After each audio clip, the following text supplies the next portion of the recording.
Hey, it's Adrian Hernandez here, 1140 The Bet. Before we start, my voice might be a little raspy, but please blame Vegas weather because it was 95 2 days ago. Now it's 55, but we're pushing through because we have a special guest in the building. Tyler Dunne joins us, the founder of GoLongTD.com, but also the author of this book right here.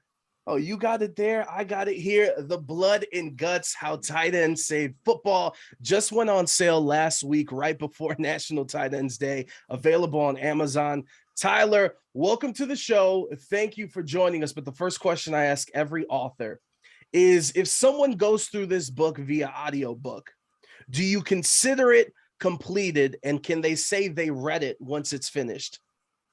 Absolutely. The more the merrier. I'm a newcomer to Audible myself, and I love the format. Honestly, hey, everybody's listening to radio, listening to podcasts. Why not listen to books? So, we want them to buy the hardcover, obviously, but I get it. If you're on the go, if that's the only option you have, you don't have to listen to my voice. Thank God. You can listen to, I believe his name is Alan Carson. It's very blood and gutsy. He gets to the purity of professional football. I think it's right there with John Facenda, so they'll enjoy it. No, I really loved it. And I love the title of the book. I told you right before we started this, I'm a huge wrestling fan. So I was like, blood and guts, let's get to it. But for those of you that haven't read the book yet, like to me, if I had to come up with a thesis statement of this book is obviously on one end, you talk about the history of tight ends and how, it's definitely evolved now with you having to guard the George Kittles of the world and all these different tight ends and Kyle Pitts and how the position itself has changed so much, but also kind of how when you look at the landscape of football and all the different positions on the field, how the tight end has to do a little bit of everything from blocking to being the safety valve for quarterbacks to being an offensive, a target, a primary target with Travis Kelce and all these other tight ends. But for you, how long did it take you to come up with the approach for the book of like, this is the game plan and this is the perspective that we're going to have doing this book? Like anything in life, you've got to be passionate about it. I think, we were just talking about both being dads. I've got two kids now. They can get into anything they want in life if they're passionate about it, right? Like whatever that is. And I've always been passionate about football, playing it at a young age through high school, 1 year of college, covering it, my entire life, since I can remember as a teen, even back when I was a kid, you make your little draft previews for mom and dad. So it's all I've known is football my whole life. And so as a long form writer, I've had a lot of people ask me like, man, you got to write a book. What's it going to be? What player, what team, what era, what theme? And nothing really was inspiring me to write a book. Even covering the Packers and the Bills and writing a ton on both teams. Nothing was like clicking like, okay, that's a book. That's what you want to devote yourself to for a year. But the more I thought about the sport, the more it hit me, the tight end position is the sport. You have to do everything. To your point, you've got to block, you got to catch, you have to run a route. You're doing the selfless stuff in the trenches with the linemen. You're doing the glamour, the glitz, all that fun stuff out wide on 3rd and 10 with the game on the line, a season on the line, 80,000 fans screaming down, and you got to make a play.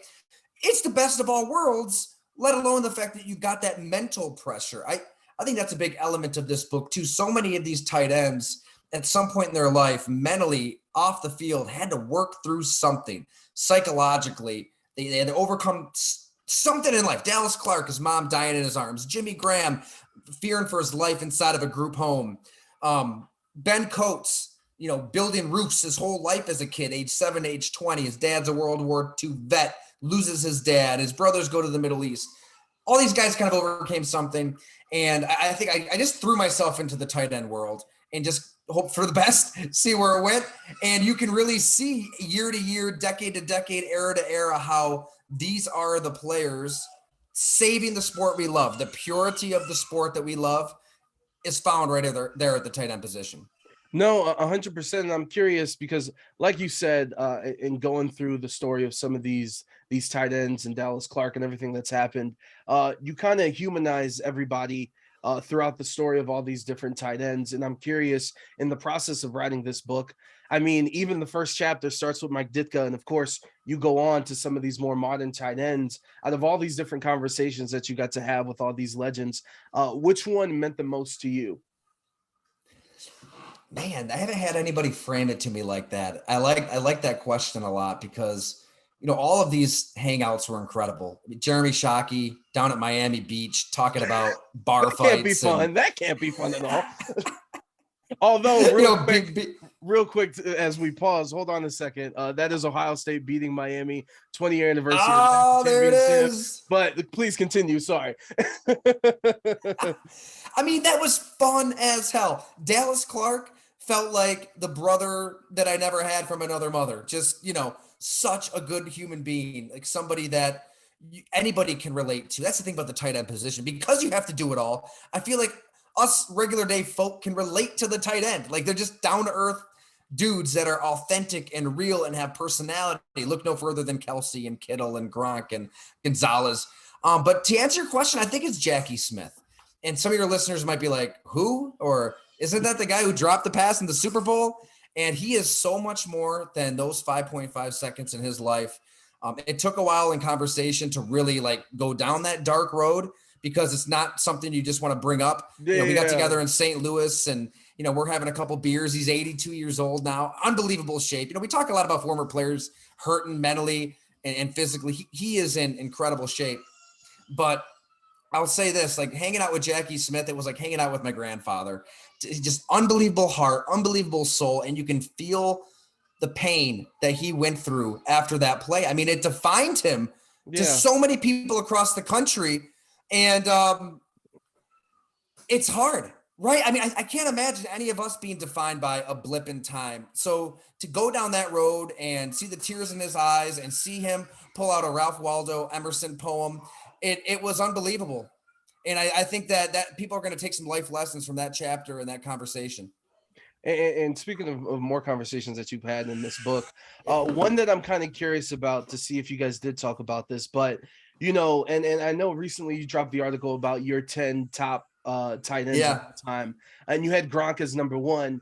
And the interesting thing about Gronk is obviously massive out of this world personality, massive out of this world on the football field, but he joined the New England Patriots, which I'm also a very huge Star Wars fan. When you join the Patriots, you are now a stormtrooper in the Empire. So in these conversations that you had with Gronk, did he kind of talk about the juxtaposition of having to be under Bill Belichick and still trying to be himself, but working within the parameters of the team and the organization? Absolutely. I love that question, because that was a huge, pivotal, critical juncture for not just Rob Gronkowski, not just for the tight end position. I think for authenticity in pro football. When he gets to the Super Bowl, right? They lose in Indianapolis to the New York Giants. He's playing on one foot. I mean, his ankle's in a boot leading up to that game. He's hurting. And his teammates see him trying to go through everything to play in that game. It was incredible that he even played. And also on that final Hail Mary, as he's lunging for the ball, he's just inches short of catching that, which is incredible. You wonder if he's healthy. Is he catching that miraculous heave at the end of the game? But after that game, he goes to Victory Field, ironically named, right? I think Maroon 5 is playing there, and LMFAO. And you can't miss that show. I didn't even know that. You can't miss. I mean, I think it was new to everybody. Like the Super Bowl losers have a Super Bowl party too, because it's pre-scheduled. So they still had this party, and we all just assume that everybody that was on that New England team is just, drowning in their own tears and sorrows and depressed and sad, because that's what happens when you lose a Super Bowl. Rob Gronkowski is not most competitors. Rob Gronkowski goes to Victory Field. He takes his shirt off. He dances his ass off. He has the time of his life with his brothers, and we all lose our minds. I mean, that was the number one story on every radio program the next morning. It wasn't really, I guess they talked about Mario Manningham's catch and Eli Manning, and the game mattered, but that was like, it took the world by storm a decade ago, to the point where expatriates are just calling Rob out and one by one say, man, if that was my teammate, basically I'd take the guy out. Like, I wouldn't stand for that. So I feel like that was such a moment. Like, okay, where does Rob Gronkowski go from here? Here's somebody from Buffalo, New York, that lives like there's no tomorrow, parties like there's no tomorrow, like is just a bull in a china shop every second of every day. Just attacks life in such a genuine way that is so refreshing. Is he going to become a robot? Is he going to become, just like you said, Yeah. one of Belichick's minions that gets in line, does your job, spews cliches? And Rob Gronkowski's like, no, no, and hell no. I'm going to continue doing what I do, loving life, partying. And that was, people may remember the quote unquote summer of Gronk, where, he's on TMZ and he's saying that he'd like to The take Tim memories. Tebow's virginity away. And it was one thing after another. I just feel like it's something we don't talk nearly enough about on just, this is a game. It's a sport. Let's have fun. Let's not take ourselves too seriously. Rob Gronkowski understood all of that. And he understood he had to be himself to play the way he did. Like he can't button up and be something he's not. And I do think, to Bill Belichick's credit, he got it too. Like, he needs to let Rob be Rob and almost play by his own set of rules. Julian Edelman said as much when we talked for the book. Like, Rob kind of did his own thing, and Bill let it slide, because this is the greatest tight end ever. And I think that concession was so important for the coach to make, the team to make, because they were able to win Super Bowls and let the greatest ever shine. I think Bill Belichick, more than anybody, understood the tight end position too. Back to his New York Giant days, his Cleveland Brown days, everybody just says again and again and again, like, the tight end as a defensive coach put the fear of God into him. So he knew, as a head coach, he needed to feature that position, that player, prominently. So he gets his hands on Gronkowski. He gets his hands on Adrian Hernandez. That thing goes south. He almost had Gronk and Jimmy Graham in that draft, by the way. We've got the full backstory on the 2010 draft, which, love it. I mean, that defined the position as much as anything. That would have been insane. But yeah, and hey, you know what else is important, dude? Like, that was right when the NFL's overcorrection was kicking in, and the flags and the fines are kind of getting out of hand. And I get it. Yeah. It needs to be a safer game, but it's never going to be a safe game. The mere presence of Gronk just reminded everybody what we love about football. Big hits, violence, physicality. He takes a hit, he gets back up. He's the best ever. I don't even know if it's close. And the one thing I do want to tell people, the blood and guts, how tight ends save football, you see it right there on his desk, is that this book isn't just like a, hey, here's the top 15 tight ends of all time. Like, no, you're going in there. You're just, like you said, these backstories, these stories throughout the career on and off the football field. And I thought that was an interesting part of the book, because, like, for example, Tony Gonzalez, where I don't think he really wanted to do the position and all some of the dirty work and things like that at first, at the beginning of his career. So to you, what was the interesting thing in talking to all these legends and the one characteristic that they all had in common? Because a lot of them are vastly different and have different approaches to how they played the position. I think it's a willingness to take on that, Tony Gonzalez's words, shit that you don't want to do. Yeah. Like that's why I think we can all relate to the position in life. Like, we all have things we don't want to do. Changing diapers, chores, paying bills. When you wake up in the morning, it's not just a big party. Like, it's not just, you don't just get to do everything you want to do 24/7, 365. And a tight end, like, you might be Tony Gonzalez, you might be Shannon Sharp, you might be Kellen Winslow, you might want to catch all the touchdowns, get all the glory, get all the girls, have all the fun. But at some point, as Tony Gonzalez says, you're coming in line. Like, you're doing that 9-on-7 drill at practice, where it is physical. I mean, that is the one drill in the NFL and training camp. I don't think they do it as much anymore, but that's the one drill where you better buckle up your chin strap, because it's going to hurt. And you're not going off with the receivers in the corners playing, doing one-on-one routes. Like, you're with the linemen. You have to do that stuff. And I think all of these great tight ends who did save the sport, the tight end position kind of chose them in a roundabout way, one way or another, because of that inner desire to do that stuff, to take on, just grunt work. Even when you are a star player, like, you still have to do some of that grunt work. Like, Dallas Clark is the epitome of it, right? I mean, he has that trauma, he has that tragedy. He gets to Iowa, he's a walk-on.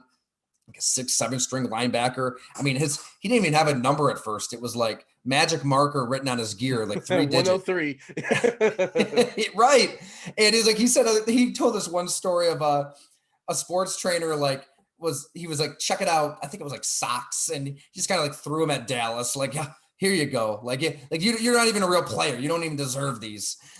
He's mowing the field at Kinnick Stadium to make a few extra bucks to pay his way through school. He's selling the campus newspaper. He did all that with a smile on his face. He's working the toll booth at parking lots on campus with a smile on his face because he's just wired that way. He just loves it. He loves the opportunity to wake up in the morning and just take on that day in every conceivable way. So he was eventually going to be a tight end, right? He's a linebacker who does not want to be a tight end, but Kirk Ferentz makes him change his position after some resistance. And then everything takes off. He stars at Iowa. He becomes Peyton Manning's go-to guy in the clutch. He helps change football forever in that offense. And just a classic football name. Like Dallas Clark was born to be a tight end. One thing I do want to ask you big picture wise, and I think one of the more interesting tight end stories of the season so far has been in Miami with Mike Gesicki, where, in press conferences, the tight end coach is talking about, hey, we're playing players that block. And Mike Gesicki is obviously, that's not necessarily what he does, but big picture wise, and in the future of this league and tight ends, like, how do you see it evolving? I do think that teams still seek a tight end that can block, not just backside, not just chipping on a double team, front side, one-on-one with somebody, ideally even a defensive end, like a George Kittle a few times a game, taking on Chandler Jones and, whoever else is that freakish pass rusher with the go-go gadget arms, as he put, that runs a 4.4, 4.5. Like, if you're a tight end and you can take on that specimen, that's just going to unlock your playbook to a completely different level and give you an unpredictability. Because right now, I think Kyle Pitts is working at it. I think he has that willingness to become a good blocker.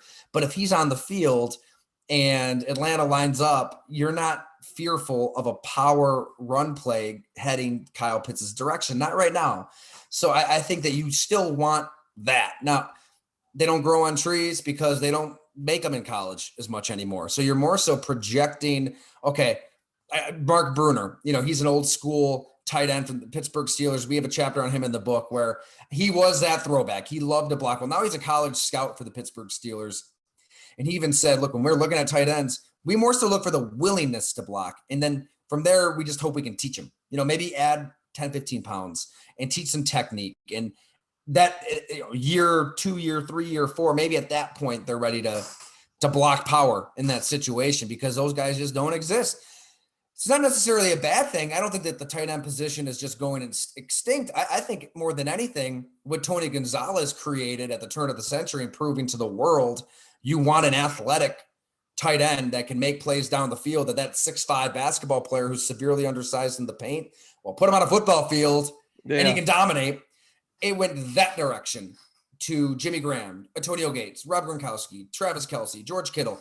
And now there's just it's a manic search for the next physical just freak show that's going to make those plays down the field. And if you're not looking for one, you better be looking for one.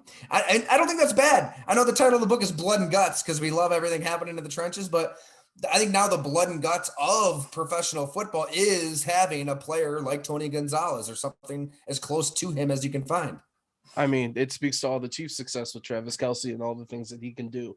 I'm curious throughout the league, what's kind of been the biggest storyline that you followed this year so far as we are now reaching the halfway point of the season? I think it's Aaron Rodgers and Tom Brady. Even if you want to throw Russell Wilson in there, kind of that old guard, the quarterbacks that were the headliners of the NFL not too long ago. I mean, Tom Brady won the Super Bowl a couple years ago. Aaron Rodgers is off back-to-back MVPs. It almost just looks like these quarterbacks are, I don't know, they're falling off a cliff, but they might be getting close to that cliff. And I mean, you can't really, get on Brady too much because, my God, he's 45.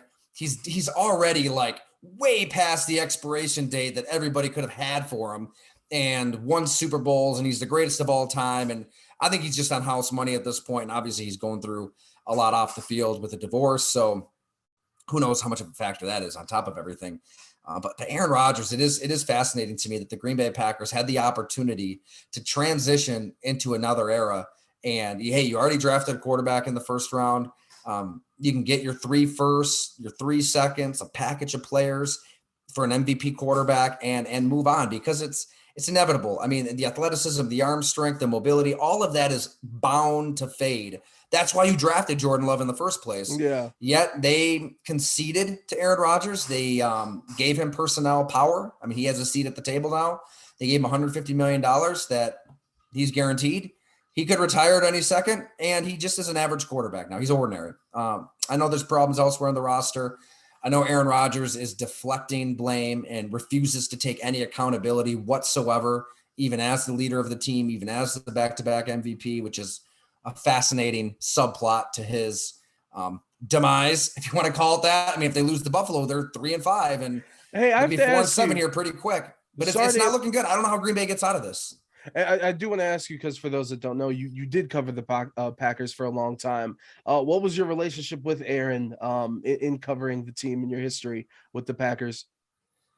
You know, I used to sit down with Aaron Rodgers every year for an extended Q&A when I was at the Milwaukee Journal-Sentinel, and on and off. You know, obviously he has his press conferences, but you could request him at his locker, and it was a good relationship. You always learned something from him, and I covered him right at the peak of his powers, right? 2011, his first MVP, his second MVP in 2014, when they lost to Seattle in the NFC Championship game, when, you know, just about everything had to go wrong for them in those final 4.5 minutes.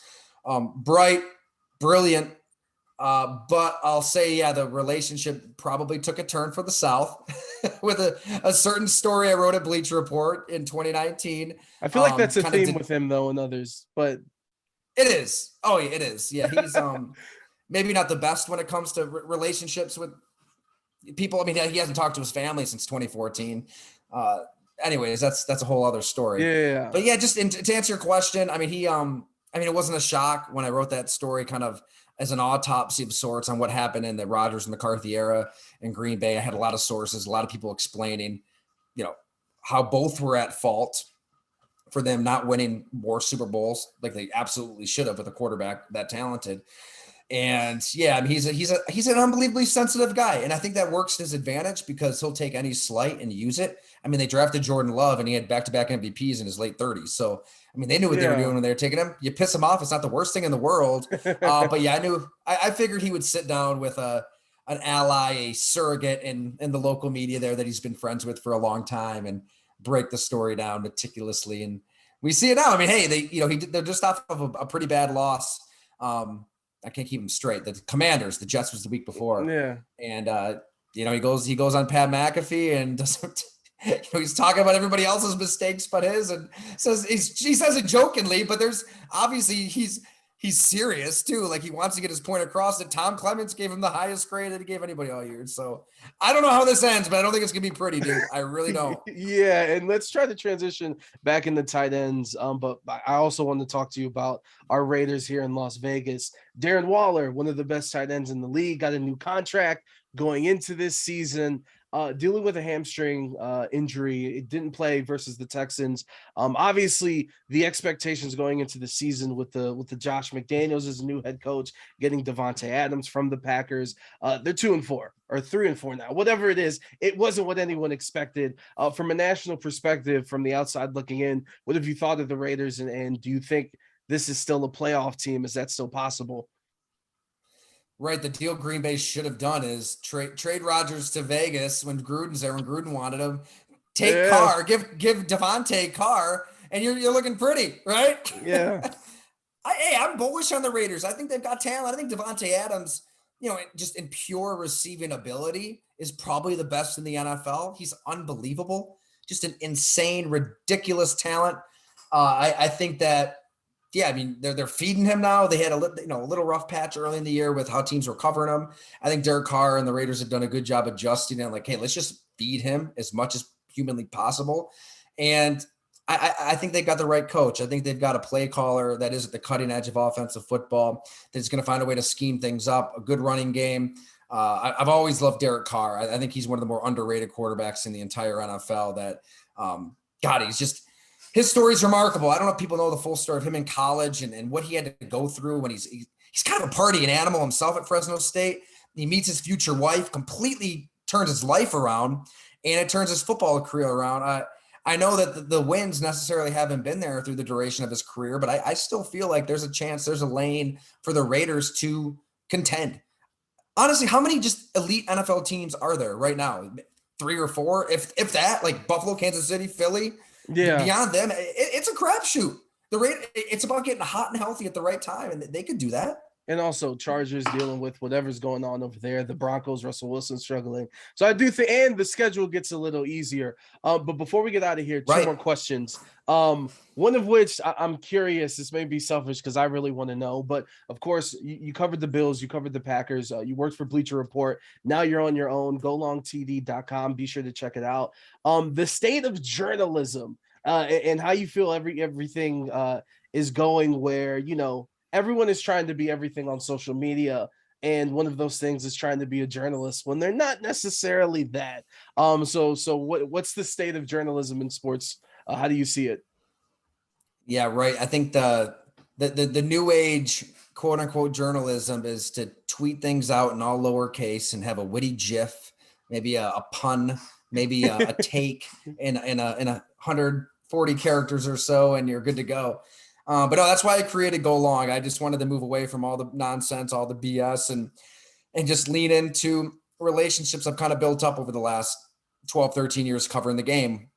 That's players, coaches, agents, scouts. I being at Bleacher Report and having that platform to cover the whole league definitely helped, where you can kind of parachute into different markets and have a relationship to kind of tap into and learn something. I think I just want to try to show people and explain the game in a real way to readers, because even though everything's at our fingertips, even though the coverage of the league is it's 24/7, it's in real time. You just get updates as they happen. I feel like we know less than we ever knew on how this league really works. Like what happened with the New York Giants at the end of last season. I was able to talk to a dozen or so scouts, whatever it was, on how Dave Gettleman and Joe Judge ran that team into the ground. And so just trying to explain that to everybody, put it out there. I think it's different. I think it's different than what we're kind of force fed every day living on social media. And if people want to subscribe, golongtd.com. You can actually just subscribe to the free list if you want. Hop on that free list. If you like what you're getting there, you can upgrade anytime, $8 a month, $50 a year to get a full subscription. Nice. And our final question, to bring it back to the Blood and Guts, How Tight Ends Save Football, available on Amazon or wherever you get your books. You should really go get it. It's phenomenal stuff. But out of all the tight ends you talk to, I'm making you pick 3. Let's say you guys just want to have a night at Top Golf. Who are you bringing with you? I love it. I'm bringing Dallas Clark.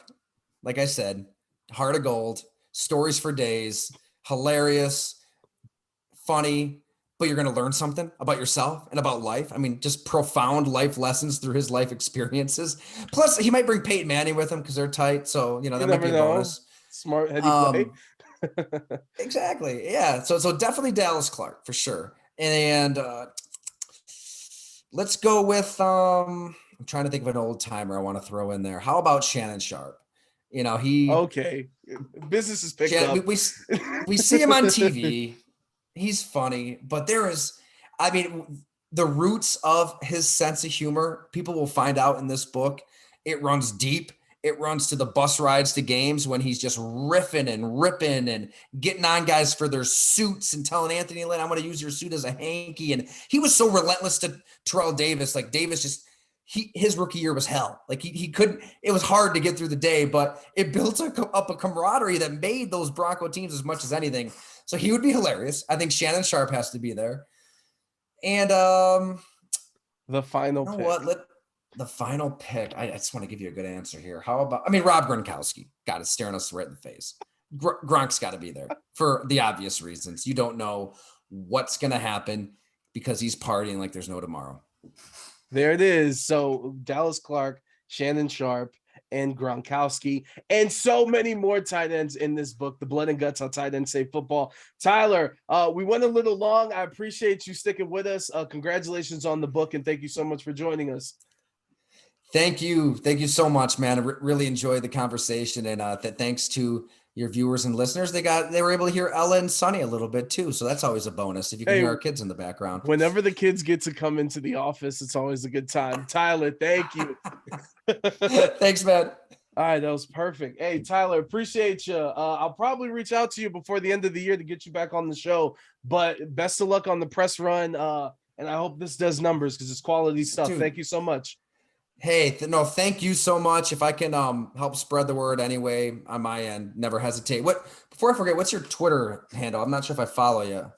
Adrian, Adrian Radio 93. And then Okay. well, let's see. Today I'm gonna work on this. By tomorrow afternoon, you'll see because I'll tag you on everything. But we'll have this on YouTube. We'll have this on our podcast. We're playing it on the show. So all of our platforms are gonna have it on there, and I'll be sure to tag you. So thank you so much, Tyler. Thank you, Adrian. That was a lot of fun. Perfect. Take care, man. Bye. You too.